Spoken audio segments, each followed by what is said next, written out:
할렐루야.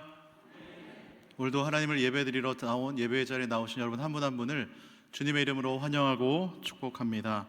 오늘은 소통 인생인가 고통 인생인가 라는 제목의 말씀으로 함께 은혜를 나누고자 합니다. 오늘 설교를 준비하면서 지금까지 왕성교회에 와서 한 설교문들을 한번 또 살펴보았습니다. 그랬더니 이번에도 또 비슷한 이 제목의 설교들이 눈에 띄었습니다. 감탄 인생인가 한탄 인생인가, 여전한 인생인가 역전할 인생인가. 역시 전 이걸 보면서 인생이란 단어를 들어가는 제목을 제가 참 좋아하는구나 라고 또 생각을 해봤는데요. 이번에도 그래서 나름대로 또 다른 인생 시리즈 세 번째, 소통 인생인가 고통 인생인가 라는 제목을 정해 보았습니다. 한 할머니가 길을 걷고 있었는데요, 갑자기 웬 총각이 자신을 따라오면서 애타게 소리를 칩니다. 같이 가 처녀, 같이 가 처녀. 이 할머니가요, 황당하면서도 내심 속으로는 어땠을까요? 기분이 너무 좋았습니다. 처녀 시절에 프로포즈 받을 때처럼 가슴이 막 두근두근 거리기 시작했습니다. 집에 온 할머니가 손자에게 자랑 삼아 이야기를 합니다. 이 뒷모습만 보면 이 할머니가 아직 아가씨 같은가 봐. 길에서 따라오는 사람이 다 있더라. 그랬더니 손자가 말을 합니다. 할머니, 다음에는 보청기 하고 나가셔요. 그 다음날 할머니가 꽃단장을 하고 이제 나가셨습니다. 그런데요, 어제 봤던 그 총각이 다시 또 따라오는 거 아니겠습니까? 그때다 싶어서 할머니가 보청기를 꼈습니다. 그때 들려오는 소리, 갈치가 1,000원, 갈치가 1,000원. 네, 어떻게 가치가 처녀로 들리십니까?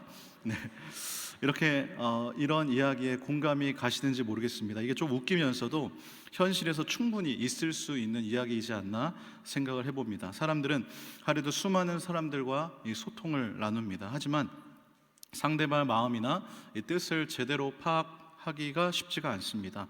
멀쩡하게 얼굴을 보면서 대화를 나누더라도 잘못 알아듣는 경우가 적지 않습니다. 그 이유가 무엇일까요?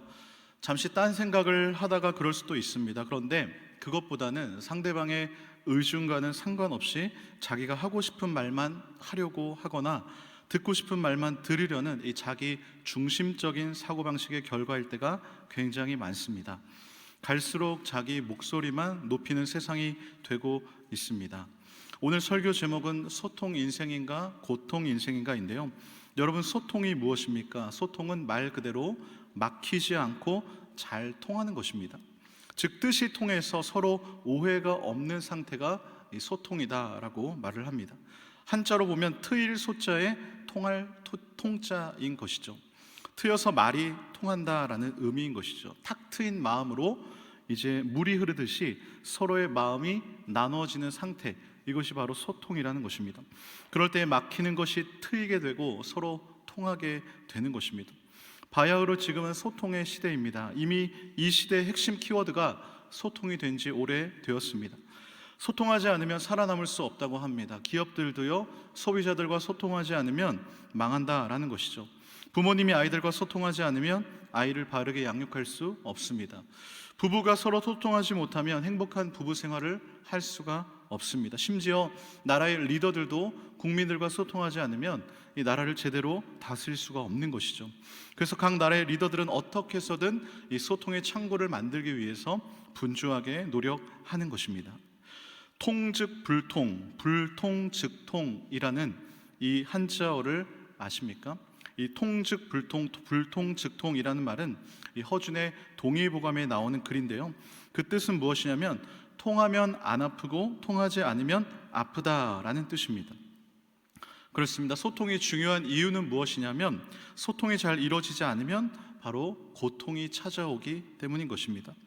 흐르는 물길을 막아버리면, 그래서 그 물이 고이게 되면 물이 썩어버리는 것과 같은 이치인 것이죠. 이것은 세상의 인간관계에서 뿐만이 아닙니다. 영적인 세계에서도 동일하게 적용이 됩니다.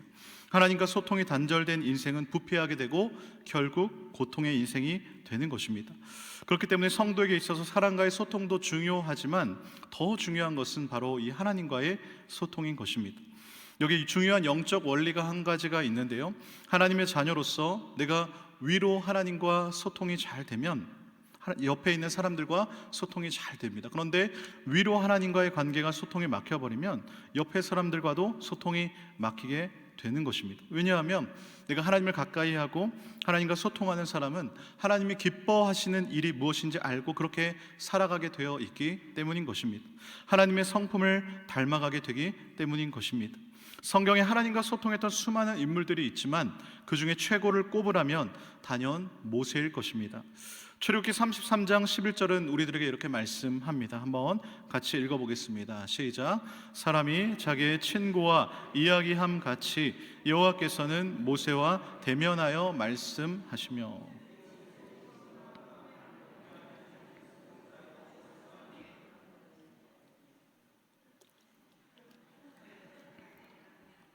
아멘. 모세의 인생에서 빼놓을 수 없는 한 구절 아닙니까? 사람이 자기의 친구와 이야기함 같이 하나님과 소통이 잘 되었던 이 모세의 성품이 어떻습니까? 성경을 보면 모세가 정말 인간적으로 참을 수 없는 상황들 속에서도 정말 자신의 화를 꾹 누르고 참고 하나님께 중보 기도로 나아가는 장면들을 보게 됩니다. 정말 보통 사람 같았으면 이 불평과 불만 많은 사람들을 데리고 40년, 그것도 40년이나 광야에서 인도자의 역할을 감당할 수 있었을까 생각을 해보게 됩니다. 이제 정말 진짜 못해 먹겠습니다 라고 하나님도 정말 이쯤 됐으면 이해하셔야 합니다 라고 다 내려놓고 살 수도 있지 않았을까요? 그런데 모세는 그러한 모든 것들을 다 참습니다. 그런 모세를 성경이 이렇게 평가하는데요, 민수기 12장 3절의 말씀입니다. 이 사람 모세는 온유함이 지면의 모든 사람보다 더하더라. 아멘. 온유함이라는 것, 바로 우리가 가지고 싶은, 그토록 기도하며 바라는 하나님의 성품 아닙니까? 물론 그도 처음부터 그런 성품을 가진 사람은 아니었습니다. 그런데 이 모세가 하나님과 소통하면서 친구처럼 지냈을 때 그의 온유함의 은사가 점점 더 발전된 줄로 믿습니다. 사춘기 시절의 아이들에게 친구란 세상에서 가장 소중한 존재입니다. 부모에게 못한 이야기를 친구에게는 스스럼 없이 하기도 합니다. 물론 친구라고 해서 다 같은 친구는 아니겠죠. 그러나 우리가 일반적으로 친구라고 할 때는 이 정말 친한 친구를 말하는 것입니다. 영국의 어느 출판사에서 친구라는 단어에 대해 이 정의를 내린 적이 있습니다. 그래서 이 순위를 매긴 적이 있는데 가장 좋은 정의를 내린 사람에게 상금을 주기로 했는데 여기서 1등으로 당선된 답이 이렇습니다. 친구란 온 세상 사람들이 다 내 곁을 떠났을 때도 나를 찾아오는 사람이다. 너무나 아름다운 표현 아닙니까? 이런 친구 한 명만 있어도 세상 참 행복할 것 같습니다. 혹시 이런 친구가 여러분들 인생 가운데 한 명 있으십니까? 없으셔도 상관없습니다. 왜냐하면 하나님께서 바로 우리와 이런 진정한 친구가 되기를 원하시기 때문입니다. 그 하나님은 지금도 우리와 소통하기를 원하십니다. 우리 주님은 요한복음 15장에서 내가 너희를 더 이상 종이라 하지 않고 친구라 하셨습니다. 친히 자신을 낮추셔서 우리와 친구가 되어 주신 것입니다. 예수님께서 왜 이렇게까지 자신을 낮추신 것일까요? 우리와 친밀하기를 원하시기 때문인 줄로 믿습니다. 우리 주님이 우리와 소통하기를 원하시기 때문인 줄로 믿습니다. 그렇다면 하나님이 왜 우리와 소통하기를 원하시는 것입니까? 그것은 아까도 말씀드렸듯이 소통이 단절된 순간 인생은 고통이기 때문인 것입니다. 창세기 12장에 보면 창세기 12장부터 하나님께서 당신의 백성들을 소통하기 위해서, 그리고 하나님의 영광을 드러낼 도구로 사용하기 위해서 이스라엘과 분리시키는 작업을 시작을 하십니다. 아브라함을 택하시고요, 야곱의 12아들들을 애굽으로 보내셔서 이 고센 땅에서 하나님의 은혜 가운데 생육하고 번성하게 하십니다. 그들의 자손의 수가 엄청나게 늘어났습니다. 그리고 모세를 택하셔서 애굽에서 구출하기 시작하는 이 내용이 바로 출애굽기의 시작 아닙니까? 그 과정 속에 애굽의 장자들이 죽임을 당하고 홍해가 갈라지는 기적 가운데 이스라엘 백성들이 이제 시내산에 도착했을 때에 그 시내산에서 하나님은 언약 백성으로 지킬 십계명과 율법들을 주십니다. 그리고 거기서 이스라엘 백성들은 더 이상 이제는 애굽의 나라 백성이 아니라 제사장 나라가 되고 거룩한 백성이 될 것이다라는 약속을 하게 됩니다. 여기까지가 출애굽기 19장의 내용이죠. 그리고 20장부터 24장까지 보면 하나님의 자녀로서 지켜야 할 법과 이제 그 사회생활 속에서 살아가야 할 시민법, 사회생활을 위해 지켜야 할 법을 주십니다. 그리고 나서 이제 가장 중요한 출애굽기의 하이라이트라고 볼 수 있는 이 성막, 이 성막을 어떻게 만들지, 그리고 그 성막을 어떻게 만들어 가는지의 내용이 25장부터 40장 마지막까지 쭉 이어지게 되는 것이죠. 우리가 출애굽기 하면 어떤 것이 떠오르십니까? 가장 먼저 이 10가지의 재앙, 아니면 홍해가 갈라지는 기적이 떠오르지 않으십니까? 사실 이 뒷부분의 성막의 내용이 훨씬 중요함에도 불구하고 이해는 됩니다. 워낙 이 홍해가 갈라지는 이 임팩트가 너무나 크기 때문에, 우리가 주일학교에서부터 이 모세가 홍해가 갈라지는 그 기적, 우리가 너무나 귀에 못이 박히도록 들었던 놀라운 기적 아닙니까? 그런데 이 성막이라는 것이 더 중요하다는 것이죠. 이게 왜 중요하냐면 하나님을 만나는 장소이기 때문입니다. 아무리 홍해가 갈라지고 10가지의 재앙이 아무리 그런 놀라운 기적을 체험했더라도 하나님을 만나지 못하면 그런 것들은 아무런 의미가 없는 것입니다. 이 성막은요, 그냥 만든 것이 아니라 처음부터 끝까지 하나님께서 설계도를 주셨고, 처음부터 끝까지 하나님이 알려주신 그대로 작업을 하게 됩니다. 25장부터 31장까지를 보면 하나님께서 성막의 설계도를 일일이 모세에게 설명해 주는 장면이 등장을 합니다. 그리고 나서 35장부터 마지막 40장까지 하나님께서 지시하셨던 대로 성막과 그 안의 기구들, 그리고 제사장의 옷을 짓는 과정이 반복적으로 기록되어 있습니다. 그리고 출애굽기 마지막 40장 33절 34절은 이렇게 기록되어 있습니다. 우리 한 목소리로 같이 읽어보겠습니다. 시작. 그는 또 성막과 제단 주위 뜰에 포장을 치고 뜰 문에 휘장을 다니라. 모세가 이같이 역사를 마치니 구름이 회막에 덮이고 여호와의 영광이 성막에 충만하매. 아멘. 그렇습니다. 출애굽기 최고의 하이라이트가 어디라고요? 바로 성막이 완성이 되고 하나님의 영광이 구름으로 그 성막에 충만하게 임재하시는 바로 그 순간인 것이죠. 그렇다면 눈치가 빠르신 분들은 뭔가 이 중간에 빠졌다라고 느끼셨을 텐데요, 25장부터 40장까지 이 중요한 성막에 관한 말씀이 기록되어 있는데, 딱 중간 부분에 뜬금없이 32장부터 34장까지 이 세 장에 걸쳐서 성막과는 관련이 없어 보이는 금송아지 우상 숭배 사건이 기록되어 있더라라는 것이죠. 저는 생각을 해보았습니다. 왜 이 세 장이 중간에 이렇게 삽입되어 있는 것일까? 그리고 이 세 장을 쭉 읽고 또 읽으면서 깨달은 것은 하나님께서 당신의 사랑하는 자녀들과 너무나 소통하고 싶어 하셨다는 것입니다. 그리고 그 소통이 단절되면 바로 고통의 인생이 되더라라는 것이죠. 출애굽기 32장 7절은 우리들에게 이렇게 말씀합니다. 같이 읽겠습니다. 시작. 여호와께서 모세에게 이르시되 너는 내려가라. 내가 애굽 땅에서 인도하여 낸 내 백성이 부패하였도다. 아멘. 하나님과 시내산에서 언약 맺은 지 이제 한 달 채 조금 지났습니다. 근데 모세가 내려오미 더딤을 보고 이들은 하나님과의 그 소통이 단절돼 버렸고, 그 결과 어떻게 됐다고요? 부패해 버렸습니다. 이것이 바로 우리 연약한 모습입니다. 하나님과 소통이 단절되는 순간부터 부패하기 시작하는 것입니다. 그리고 자꾸 하나님으로부터 멀어지려는 것이 바로 우리들의 본성이다라는 것이죠. 사실 하나님께서 성막을 만들라고 한 이유도 우리와 소통하기 위함입니다. 인간의 죄로 말미암아 인간이 하나님과 단절이 되었을 때에 그 단절의 고통을 해소하기 위해서 바로 하나님께서 설정하신 방법이 바로 이 성막인 것입니다. 성막은요, 죄인이 죄를 용서받고 하나님을 만날 수 있는 놀라운 은혜의 통로와도 같은 것입니다. 예수 그리스도가 오기 전에 이 성막이라는 것은요, 이스라엘 백성들이 죄를 용서받기 위해 찾는 장소였습니다. 그들에게 죄를 용서받는 길은 오직 이 성막을 통한 길밖에 없었습니다. 그리고 광야 생활에서 이 성막이라는 것은 이스라엘 백성들의 예배의 중심, 곧 생활의 중심이었고, 이스라엘 백성들은 성막을 백성 중에 함께 거하시는 하나님의 임재로 여기며 살았던 것입니다. 그래서 이스라엘 백성들이 광야를 행진할 때 그 중심에 무엇이 있습니까? 바로 성막이 있는 것이고, 그 성막을 중심으로 진을 친 것 아닙니까? 그리고 그들이 진을 쳤던 천막의 문은 전부 다 예외 없이 다 그 성막을 향하도록 되어 있습니다. 그래서 문을 열면 뭐가 보일까요? 성막이 보이는 것이죠. 항상 성막을 바라보며 살라는 하나님의 뜻인 것입니다. 다시 말하면 항상 예수 그리스도를 바라보며 살아야 한다라는 것입니다. 이것을 요즘 시대로 적용을 해보면 결국 이 교회가 이 땅의 희망이고 소망인 것입니다. 우리의 본성은 자꾸 세상 속으로 가려고 하는데요, 내가 끝까지 예배의 자리, 은혜의 자리를 사수할 때에 하나님과 소통할 수 있는 것이고, 드려지는 예배를 통해서 내 영이 살아나고 결국 내 인생이 살아나게 될 줄로 믿습니다.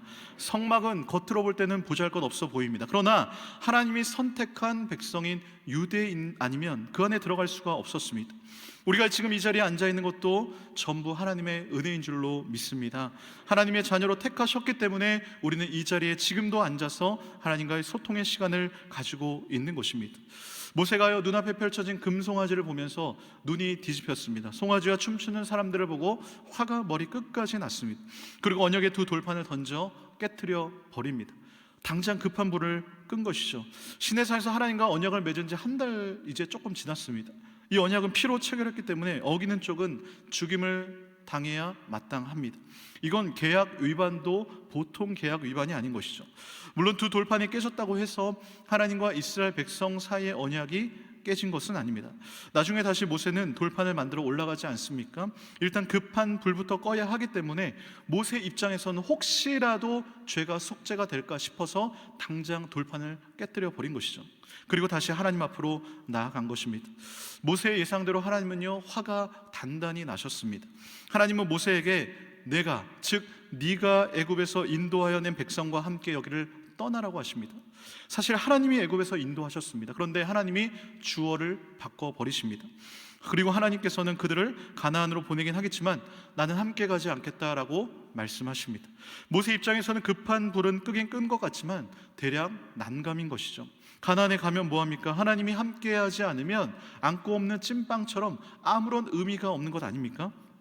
이에 모세가 다시 하나님과 소통의 자리로 나아가는데요, 출애굽기 33장 7절의 말씀 우리 한번 같이 읽겠습니다. 시작. 모세가 항상 장막을 취하여 진 밖에 쳐서 진과 멀리 떠나게 하고 회막이라 이름하니 여호와를 앙모하는 자는 다 진 바깥 회막으로 나아가며 아멘.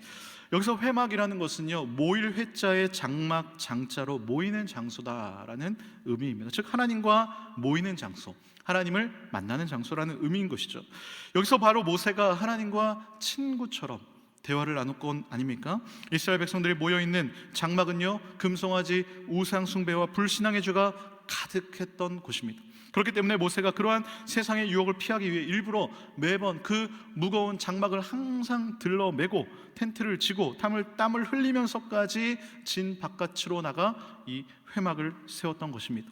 저는 여기서 항상이라는 단어가 눈에 들어오더라고요. 모세는 항상 하나님과의 소통을 최우선으로 여겼습니다. 사랑하는 성도 여러분, 여러분들의 회막은 어디십니까? 하나님과 만나고 소통하는 장소는 어디십니까? 저는 바라옵기는 그 장소가 항상 이 왕성교회가 되기를 축복합니다. 이 교회에서 여러분들께서 예배드리고 기도하실 때 항상 하나님을 만나시고 친구와 대화하듯이 하나님과 친밀한 영적 교제를 누리시기를 축복합니다. 우리에게는 땀을 흘려서라도 이런 시간과 장소가 필요한 것입니다. 왜입니까? 소통이 단절되는 순간 고통이 시작되기 때문인 것이죠. 모세가 회막에서 하나님께 말합니다. 하나님께서 함께 가지 않으시면 차라리 자신들을 가나안에 내버려 두라는 것이죠. 가나안에 들여놓지 말라는 것입니다. 하나님께서 함께 가지 않으면 차라리 광야에서 죽어버리는 게 낫다라는 것이죠. 그러자 하나님께서 말씀하십니다. 그것이 바로 오늘 우리가 함께 읽은 본문의 시작인데요, 17절의 말씀 다시 읽어보겠습니다. 시작. 여호와께서 모세에게 이르시되 너는 내 목전에 은총을 입었고 내가 이름으로도 너를 알미니라. 아멘. 여기서 내가 말하는 이 일이 무엇입니까? 이스라엘을 하나님의 백성으로 여기시고 가나안을 향한 여정에 하나님께서 함께 해달라라는 이 모세의 요청, 이 모세의 간구인 것이죠. 그런데 하나님께서는 이 일도 내가 하리니 라고 말씀하시면서 모세의 기도를 들어주시겠다라는 것입니다. 그러자 이때 모세가 하나님께 영광을 보여달라고 하는데요, 18절의 말씀입니다. 모세가 이르되 원하건대 주의 영광을 내게 보이소서. 지금 모세는요, 인류 역사상 어느 누구도 감히 하나님께 요구한 적이 없는 요구를 하고 있습니다. 주의 영광을 보여달라는 것은 하나님의 얼굴을 보여달라는 것이죠. 하나님의 얼굴을 직접 봐야겠다라는 것입니다. 하나님은 이런 모세의 요구까지도 용납하시고 얼굴을 보면 죽으니까 내가 내 등을 보여주겠다라고 하십니다. 성경에서 유일하게 하나님의 등, 하나님의 뒷모습을 본 사람 누굽니까? 바로 모세입니다. 물론 하나님은 영이시기 때문에 얼굴이라든지 등이라는 표현은 사실 없습니다. 하나님의 모습을 의인화해서 표현한 것이죠. 어찌되었든 이런 모습을 보면 어떤 생각이 드십니까? 하나님과 모세가 정말 친밀한 사이 같지 않으십니까? 막연한 사이, 참 부러운 모습 아닙니까? 정말 친한 두 친구가 서로 대화를 나누고 있는 듯한 그런 모습 같지 않으십니까? 그렇다면 하나님은 왜 성경에 굳이 친구라는 표현까지 써가시면서 이 모세와의 관계를 우리들에게 보여주고 있는 것일까요? 너희들이 이것을 보고 단지 모세와 나 사이를 부러워하라는 것일까요? 아니죠. 너희도 모세와 같이 하나님과 친밀한 관계가 되라고 말씀하시는 것입니다. 시편의 기자는 여호와를 가까이 함이 복이다라고 말씀하십니다. 다른 것이 복이 아닙니다. 하나님을 가까이 하는 자체가 복이라는 것이죠. 하나님이 세상에서 가장 친한 절친이라면 세상에 부러울 것이 무엇이 있겠습니까? 그런데 친구는요, 그냥 되는 것이 아닙니다. 어떻게 됩니까? 같이 시간을 보내야 합니다. 진짜 친한 친구가 되려면 자주 만나야 합니다. 같이 여행도 가고 맛있는 것도 먹고 마음도 열어서 서로 대화도 하는 시간을 많이 가져야 하는 것입니다. 하나님께서 먼저 우리들에게 손을 내미셨습니다. 그 증거가 무엇입니까? 오늘 19절의 말씀이 의미가 있는데요, 함께 읽어보겠습니다. 시작. 여호와께서 이르시되 내가 내 모든 선한 것을 내 앞으로 지나가게 하고 여호와의 이름을 내 앞에 선포하리라. 나는 은혜 베풀 자에게 은혜를 베풀고 긍휼히 여길 자에게 긍휼히 베푸느니라. 아멘. 우리는 신앙생활을 하면서 하나님의 살아있는 증거를 보기를 원합니다. 그래서 모세처럼 주님, 주의 영광을 내게 보이소서, 하나님의 살아계심을 내게 보이소서라고 기도하기도 합니다. 모세는요, 그동안 우레와 나팔 소리와 번개와 산이 진동하는 것들을 보면서 하나님의 임재를 보긴 봤습니다. 그런데 이제는 하나님을 직접적으로 보기를 원한 것입니다. 우리도 마찬가지입니다. 하나님이 아니면 일어날 수 없는 수많은 일들을 경험했지만 내가 아직 하나님을 체험했다라는 확신을 가지지 못하는 경우가 있습니다. 왜냐하면 내가 원하는 방식으로, 내가 원하는 방법으로 하나님을 경험하지 못했기 때문인 것입니다. 그래서 모세처럼 가장 확실한 방법 무엇입니까? 하나님의 얼굴을, 하나님의 모습을 직접 보여달라는 것입니다. 내가 하나님을 직접 보면 내가 하나님 살아계심을 믿겠다라는 것이죠. 그런데 오늘 본문에서 하나님은 분명하게 말씀하십니다. 내가 나의 모든 선한 것을 내 앞으로 지나가게 하겠다는 것입니다. 그렇습니다. 사실 우리는 알게 모르게 이미 하나님의 영광을 여러 모양으로, 여러 형상으로 이미 체험해 왔습니다. 우리를 창조하셨고 강야와 같은 세상에서 지금까지 이끌어 주셨고 온 세상을 하나님의 섭리 아래 빈틈없이 운행하시고 무엇보다도 독생자 예수 그리스도를 이 땅에 보내주신 그 자체가 이미 주의 영광을 우리들에게 보여주신 것입니다. 무엇보다 내가 지금도 호흡하고 있고 내 생에 펼쳐지고 있는 하나님의 모든 손길이 영광이 아닌 것이 없는 것입니다. 그리고 결정적으로 이렇게 말씀하시는데요, 나는 은혜 베풀 자에게 은혜 베풀고 긍휼히 여길 자에게 긍휼을 베푸겠다. 이 말씀의 전제가 무엇입니까? 그 어느 누구도 은혜 받을 만한, 긍휼히 여김을 받을 만한 일에 먼저 조건을 충족시킨 사람은 단 한 명도 없다라는 것입니다. 언약 맺은 지 며칠 됐다고 금송아지 만들고 진멸의 대상들 된 것이 우리들의 모습 아닙니까? 심지어 모세조차도 하나님의 얼굴을 보는 순간 죽을 수밖에 없는 연약한 인간 아닙니까? 그렇기 때문에 사실 이 은혜라는 단어는 우리가 익숙해서 사용해서 그렇지 생각해 볼수록 정말 엄청난 단어인 것입니다. 은혜 받을 수 없는 우리들에게 하나님의 놀라운 은혜와 긍휼이 임했다라는 사실은요, 정말 하나님의 놀라운 은혜인 줄 믿으시기를 바랍니다. 사랑하는 성도들, 우리는 하나님의 영광을 충분히 보며 살아왔습니다. 그리고 오늘도 내일도 우리는 하나님의 은혜 아래, 하나님의 그분이 베푸신 긍휼 안에 살아갈 것입니다. 그렇다면 이제 우리도 우리 입장에서 하나님의 영광이 되도록 살아야 되는 것입니다. 나를 통해 모든 사람들이 주의 영광을 보도록 우리는 살아야 하는 것입니다.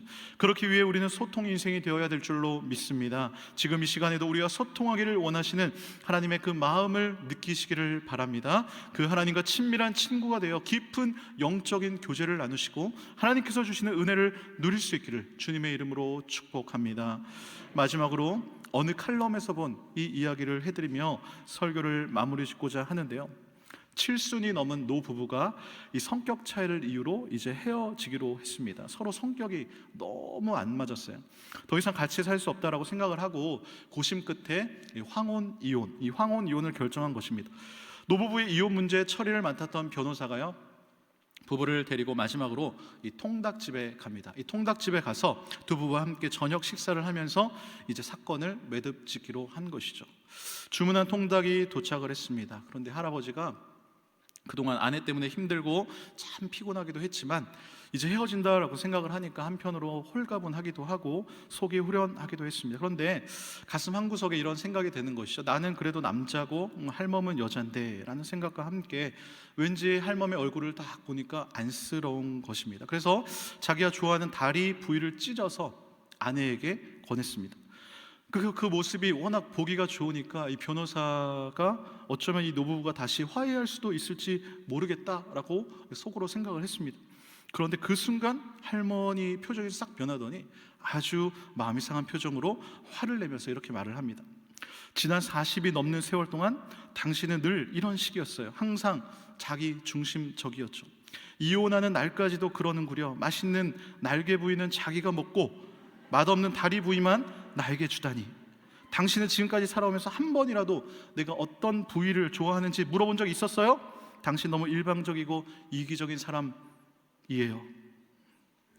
네, 웃으시는 분들은 이런 경험이 있으신가 모르겠습니다. 아내의 그런 반응을 보면서 남편의 할아버지가 또 이렇게 얘기를 합니다. 참 기가 차는구먼. 당신이야말로 정말 남의 마음도 모르는 자기 중심적인 사람이요. 살이 많은 다리 부위는 내가 제일 좋아했던 하는 부위요. 나는 내가 먹고 싶은 부위를 안 먹고 일부러 자기 준 건데 어떻게 그렇게 말할 수 있어? 당신이야말로 오늘까지 한 번도 남의 마음을 헤아릴 줄 모르는 답답한 사람이야. 이제 모든 거 여기서 끝냅시다. 화가 났던 노부부가 서로 마음이 상해서 이제 다시 다 끝났다며 자리에 일어나서 짐을 싸고 각자 집으로 가버렸습니다. 결국 어떻게 됐습니까? 파국이죠. 파국입니다. 근데 여기서 끝이 아닙니다. 할아버지가 집에 도착하니까 자꾸 아내가 했던 말이 떠오릅니다. 아, 정말 난 한 번도 아내의 마음을 살피고 헤아려 본 적이 없었구나. 나는 그저 내가 좋아하는 부위를 주면 좋아하겠거니 하고만 생각을 했지, 내가 먹고 싶은 부위를 떼어주어도 시큰둥한 아내에게 섭섭한 마음만 들고 돌아보니까 아, 내가 너무 잘못한 것 같다. 평생 내 마음으로만 살았지 아내의 마음을 읽고 배려해 준 적은 없었던 것 같구나. 나는 여전히 아내를 사랑하고 있는데 때늦은 일이긴 하지만 미안하다고 사과를 해야겠다. 이렇게 생각한 할아버지가 이제 아내에게 전화를 걸었습니다. 핸드폰에 찍힌 번호를 보고 남편 할아버지가 걸은 전화임을 안 이 할머니가 아직 화가 덜 풀려서 전화도 받고 싶지가 않았습니다. 다 끝났는데 이 영감탱이가 뭐 때문에 또 전화질이야? 전화를 끊어버렸는데 어떻게 해요? 또 전화가 오기 시작합니다. 그러니까 이번에 아예 배터리를 빼보아 버렸습니다. 다음날 아침 일찍 잠이 깬 할머니가 이제 어제 있었던 남편과의 대화를 생각하면서 문득 남편이 한 말이 떠오릅니다. 그러고 보니까 나도 지난 40년 이상 남편이 살코기가 많은 다리 부위를 좋아하는 줄은 몰랐네. 영감이 나를 생각해서 자기가 좋아하는 뒷다리 부위를 나에게 먼저 준 건데 그 깊은 속은 모르고 나는 맨날 뾰루퉁한 모습만 보여주니 얼마나 섭섭했을까. 나를 그렇게 아끼고 배려하는 줄도 모르고 영감도 참 좋은 사람이고 아직 사랑하는 마음은 그대로인데 헤어지긴 했지만 늦기 전에 사과하고 남편 마음도 모르고 산 아내와 사느라 얼마나 고생이 힘들었냐고 미안하다라는 말이라도 한번 해야겠다라고 이제는 할머니가 할아버지 핸드폰으로 전화를 합니다. 그런데 남편은 전화를 받지 않았습니다. 내가 전화를 안 받으니까 단단히 화가 났나 보구나 하고 생각을 하고 있는데 이 낯선 사람으로부터 전화가 한 통이 걸려옵니다. 할머니, 조금 전에 남편께서 돌아가셨습니다. 할머니가 허겁지겁 할아버지 집으로 달려갔습니다. 할아버지 집에 도착해서 영감하고 불렀지만 대답이 없습니다. 남편은 핸드폰을 꼭 잡고 눈을 반쯤 뜬 채 죽어 있었습니다. 그 핸드폰에 남편이 마지막으로 할머니에게 보내려다가 미처 보내지 못한 문자 메시지가 있었습니다. 여보, 그동안 미안했어. 사랑해. 사랑하는 성도 여러분, 이 이야기를 통해서 무엇을 느끼셨습니까? 여러 가지가 있겠지만 소통이 단절된 인생은 바로 고통 인생이라는 것입니다. 노부부가 서로 사랑하고 위하는 마음이 있었고 서로 자신을 돌아보고 상대방을 살필 줄 아는 마음이 있었는데도 불구하고 이 마음이 막혀서 마음의 벽이 생기다 보니까 이 황혼 이혼에 이르게 되었습니다. 그 해법은 무엇입니까? 어려운 게 아니었습니다. 마음을 솔직하게 표현하고 서로 상대방의 마음을 읽고 받아들이면 이 마음의 벽이 무너지고 흐르게 되는 것입니다. 여기에 걸림돌이 되는 것 무엇입니까? 장애물이 되는 것은 자기의 오름, 자존심, 이 체면 이런 것들입니다. 근데 이런 것만 내려놓으면 되는데 이게 쉽지가 않다라는 것이죠. 성경을 보면요, 이스라엘 역사상 가장 어지러운 시대, 그때가 있었는데 바로 사사시대였습니다. 사사시대의 특징이 무엇입니까? 사람마다 각기 자기 소견에 옳은 대로 행하였던 시대다라고 기록하고 있습니다. 그런데 말입니다, 자기의 소견대로 옳은 대로 사는 시대가 과연 오늘날보다 더했던 시기가 있나 싶습니다. 세상의 주인은 바로 너라면서 하고 싶은 대로 살라고 외치는 이 시대를 과연 우리 하나님은 어떻게 바라보고 계실까요? 그래, 너네 가고 싶은 대로 마음껏 가라. 그런데 나는 너희와 함께 올라가지 아니할 것이다 라고 말씀하고 있는 것은 아닐까요? 그렇다고 우리가 진정으로 하나님과 소통하는 방법이 무엇이 있겠습니까? 이 시간 출애굽기 33장 5절에서 하나님 우리들에게 말씀하십니다. 함께 읽겠습니다. 시작. 너희는 장신구를 떼어내라. 그리하면 내가 너에게 어떻게 할 것인지 정하겠노라 하셨음이라. 아멘. 이 시간 내 마음에 있는 모든 장신구들을 다 떼어내시고 오직 주님만 바라보는 시간이 되기를 축복합니다. 하나님과 가까이 하라. 그리하면 내가 너희를 가까이 하리라 말씀하시는 그 하나님, 우리와 친구가 되어주길 원하시고 소통하길 원하시는 바로 그 하나님의 음성을 들어보시기를 바랍니다. 모든 것들은 흘러야 살아가게 되어 있습니다. 세상의 모든 것들은 흘러야 살도록 만들어졌습니다. 공기는 통해야 신선하고요, 물도 순환되어야 합니다. 호수나 강이나 바다, 이런 우리 주위에 있는 모든 물들이 증발해서 어떻게 됩니까? 하늘로 올라가지 않습니까? 하늘로 높이 올라간 수증기가 온도가 내려가면 은결이 되어 구름이 되고 비나 눈이 되어 다시 땅으로 떨어집니다. 그러면 비가 땅으로 떨어질 때 공기 중에 있던 먼지도 깨끗하게 씻어내리고 땅속으로 스며들어 초목도 자라게 하고 시내와 강을 이루고 바다로 다시 흘러가는 것입니다. 공기나 물만 그런 것이 아니라 우리 몸의 피도 원활하게 흘러야 합니다. 우리 몸은 혈액이 원활하게 순환되어야만 건강을 유지할 수 있는 것입니다. 그런데요, 우리가 사는 데 있어서 그것들보다 더 중요한 것은 우리의 마음이 흐르는 것입니다. 오늘도 우리 주님이 요한계시록 3장 20절에서 이렇게 말씀하십니다. 함께 읽겠습니다. 시작. 볼지어다 내가 문 밖에 서서 두드리노니 누구든지 내 음성을 듣고 문을 열면 내가 그에게로 들어가 그와 더불어 먹고 그는 나와 더불어 먹으리라. 아멘. 이 요한계시록은요, 소아시아의 7교회에 보낸 편지입니다. 즉 예수를 이미 믿고 있는 사람들에게 보낸 것입니다. 그런데 안타깝게도 예수를 믿는다라고 하지만 마음의 문을 닫고 있는 사람들이 있다는 것입니다. 주님은 나를 믿는다고 말만 하지 말고 문을 열어라. 오늘도 내가 문 밖에 서서 두드리고 있다. 나는 너희에게 들어가서 너희와 소통하고 싶다 말씀하는 것이죠. 너희가 문을 열기만 하면 나는 너희와 더불어 먹고 너희는 나와 더불어 먹을 것이다 라고 부르짖는 주님의 음성을 들으시기를 바랍니다. 그렇게 위로 하나님과 마음이 흐르고 옆으로 내 사랑하는 가족과 친구와 이웃들과 마음이 흐를 때에 진정한 행복을 느끼게 될 줄로 믿습니다. 우리 인간의 뇌는요, 다른 사람과 소통할 때 가장 큰 기쁨을 느낀다고 합니다. 비록 좋은 집에 살지 않고 좋은 자동차를 타고 있지 않아도 가족들 간의 마음이 흐르면 그 가정은 행복의 보금자리요 마음의 참된 안식처가 되는 것입니다. 마찬가지로 하나님과 친구처럼 마음이 흐를 때에 내 인생 진정한 행복의 인생이 되는 줄로 믿습니다. 사랑하는 성도 여러분, 여러분들의 인생은 소통 인생이십니까? 고통 인생이십니까? 오늘도 하나님과 진정한 소통을 통해서 우리 삶 가운데 펼쳐진 하나님의 그 놀라운 영광의 임재를 날마다 누리며 살아가시기를 주님의 이름으로 축원드립니다. 아멘. 이 시간 말씀을 기억하며 함께 통성으로 기도하겠습니다. 하나님, 그렇습니다. 우리를 친구 삼으시고 지금도 문 밖에서 두드리고 계신 하나님의 음성을 듣기를 원합니다. 모세와 같이 친구처럼 소통하기를 원하시는 하나님의 마음을 깨닫습니다. 내 마음에 있는 모든 세상적인 장식구 다 내려놓고 온전히 주님의 은혜 가운데 주님의 영광을 드러낸 삶을 살겠다고 다짐하며 이 시간 두 손 들고 주 이름 부르며 통성으로 기도합니다. 주여,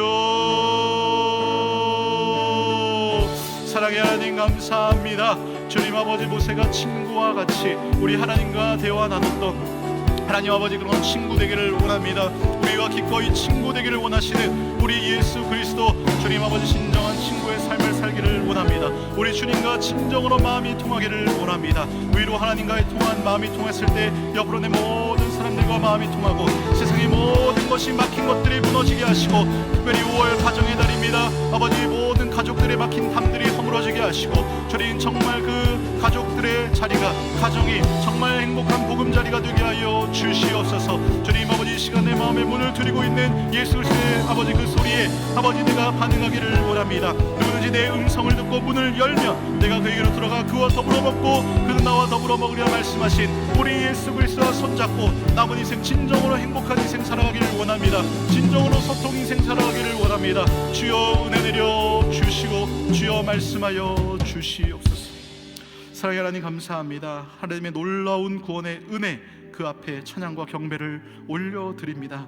이 시간 예배를 통해 하나님과 진정한 소통이 일어나게 하여 주시옵소서. 삶의 모든 순간 힘든 순간 항상 회막에서 하나님을 만난 모세처럼 우리의 인생도 교회 중심 예수 중심의 삶을 살게 하여 주시옵소서. 주님 이 예배를 통해서 기도를 통해서 진정한 안식을 누리기를 원합니다. 우리의 모든 건강과 물질 자녀의 문제 사업의 문제 구원의 문제까지도 주여 역사하셔서 하나님의 놀라운 뜻을 이루어 주시옵소서. 주님 먼저 예배가 회복되기를 원합니다. 성막과 회막처럼 이 교회가 하나님의 영원한 안식처 되게 하시고 피난처 되게 하여 주시옵소서. 이곳에서 예배드리며 기도할 때에 하늘의 문을 열어 응답하여 주시옵소서. 언제나 우리 기도보다 더 크게 응답하시는 하나님을 기대합니다. 주여 믿음 주시옵소서. 우리의 일상 가운데 하나님 앞에 멈추어 설 때 하나님의 모든 선한 것을 바라보게 하시고 하나님의 은혜를 누리며 모든 두려움은 사라지게 하여 주시옵소서. 믿음으로 세상을 이기고 승리하는 한 주간 되게 하여 주시옵소서. 이 모든 말씀